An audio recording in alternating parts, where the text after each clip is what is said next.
Hai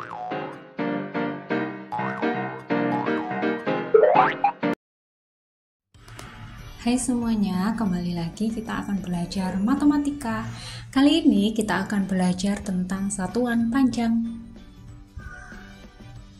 Apa itu satuan panjang? Satuan panjang adalah satuan yang digunakan untuk mengukur tinggi suatu benda, panjang suatu benda, atau jarak dari suatu benda ke benda yang lainnya.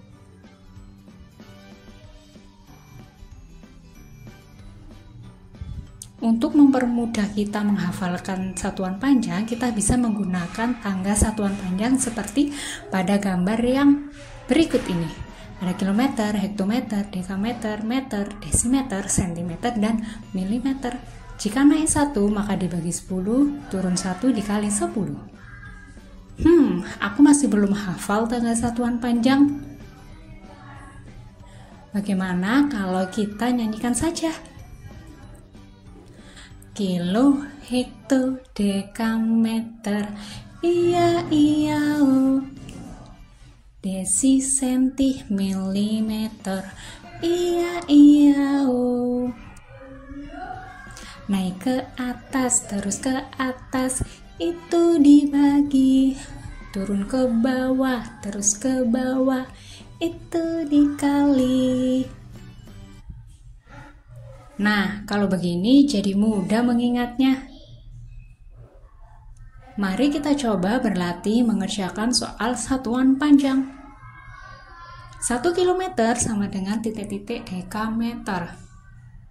Sebelumnya kita tuliskan dulu tangga satuan panjang. Kilometer ke dekameter itu turun 2. Karena turun 2 maka dikali dengan 100. 1 dikali dengan 100 sama dengan 100 dekameter.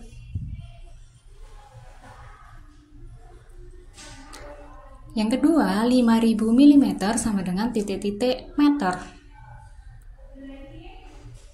Kita lihat tangga satuannya bahwa milimeter dirubah menjadi meter itu naik 3. Karena naik 3 maka harus dibagi dengan 1000.